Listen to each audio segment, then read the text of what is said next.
कोलकाता में 9 अगस्त 2024 को हुए डॉक्टर बलात्कार और हत्या मामले पर ममता बनर्जी ने कई प्रतिक्रियाएं दी। इस मामले में उनकी प्रमुख प्रतिक्रियाएं कुछ ये थी, जैसे कि 11 अगस्त 2024 को ममता बनर्जी ने इस मामले की निंदा की और कहा कि अपराधियों को कड़ी सजा मिलेगी। उन्होंने मामले की त्वरित और निष्पक्ष जांच की आवश्यकता पर जोर दिया और पीड़ित के परिवार के प्रति सहानुभूति व्यक्त की।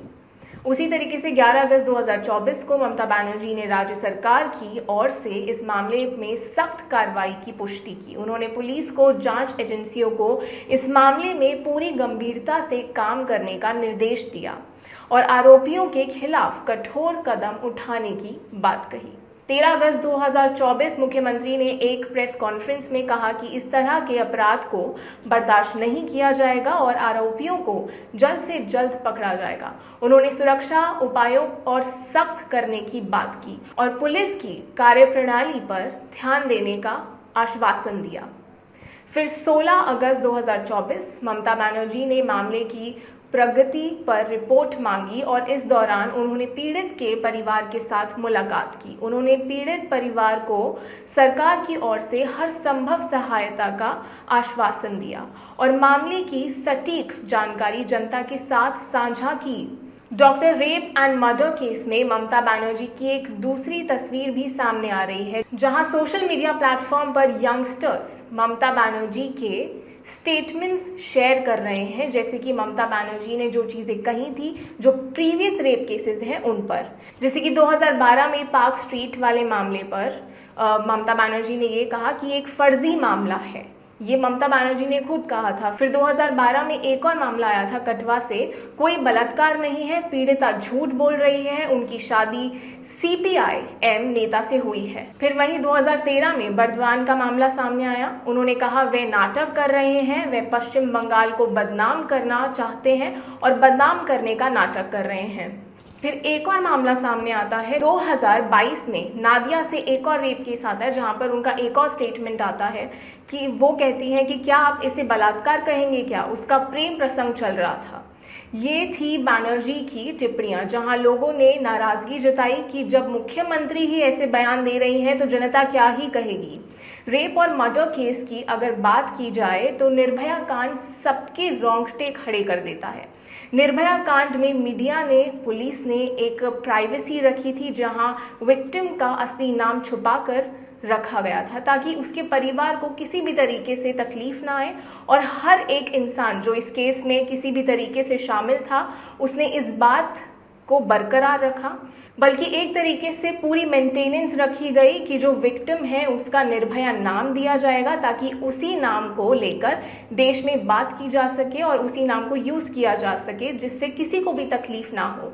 बहुत से लोगों को पता भी नहीं है आज तक कि जो निर्भया कांड हुआ है उस लड़की का असली नाम क्या है। लेकिन हाल फिलहाल में जितने भी रेप केसेस सामने आ रहे हैं उन सब विक्टिम की तस्वीरें, आइडेंटिटी और यहाँ तक उनकी वीडियोस वायरल हो रहे हैं। अगर आप अपनी आवाज़ किसी भी जुर्म पर उठाना चाहते हैं तो आपको उस विक्टिम का असली नाम यूज़ करने की बिल्कुल ज़रूरत नहीं है।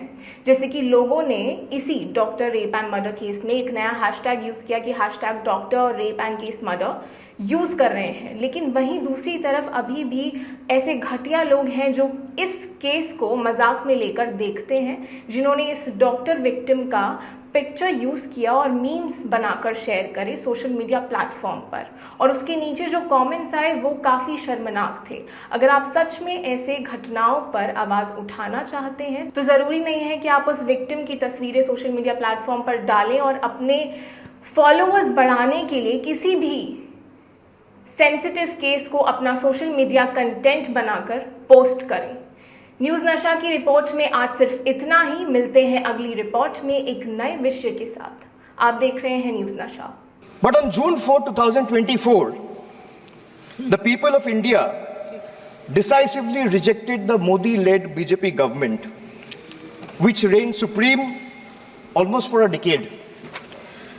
What we now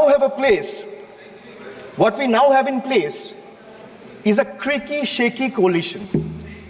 Yes, sir, coalition. Sir, coalition means cooperation. And no one is referring to this government as Modi 3.0. Not even the Union Finance Minister who presented the budget yesterday.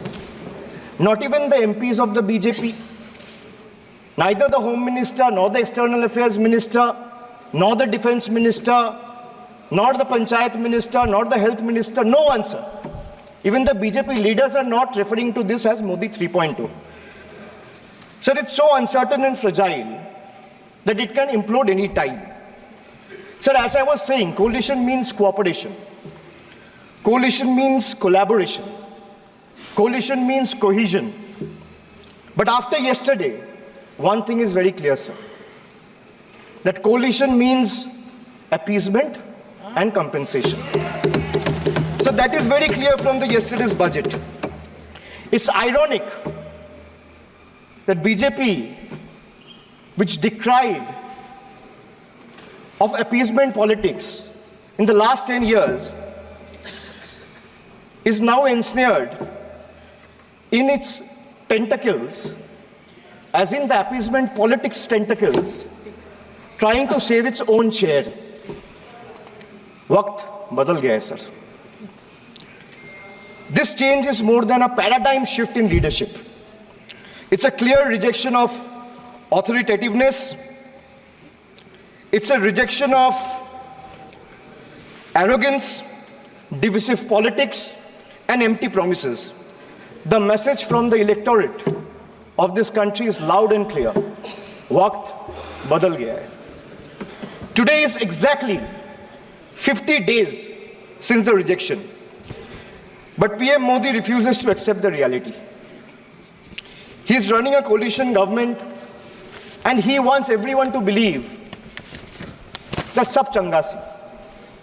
Everything is good. So the defense minister is the same, the commerce minister is the same, the home minister is the same, the external affairs minister is the same, Speaker is also same. the finance minister is also same. Sir, one thing has changed. I was sitting throughout when the budget was being read. Only the cheerleaders have gone down in numbers. वो bench बजाने वालों का थोड़ा number कमती हो गया है.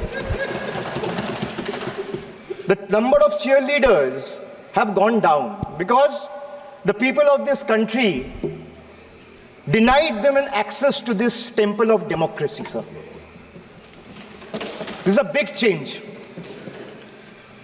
Amidst all the failures in the last decade, the PM and his government achieved something truly remarkable. A world-class collection of abbreviations. With more than 110 acronyms or abbreviations up their sleeve. Every new initiative feels like almost a linguistic surprise. Who need plain names, sir, when you can have a whole vocabulary of letters to decipher? 110 names, just imagine. And why I'm talking about abbreviations or acronyms? Because I want to reply to this government in a language they understand. और आप हमसे जुड़े रहने के लिए subscribe करें YouTube पर, follow करें Twitter पर और लाइक करें Facebook पर। और ज्यादा जानकारी के लिए आपको टाइप करना होगा सिर्फ न्यूज़ नशा।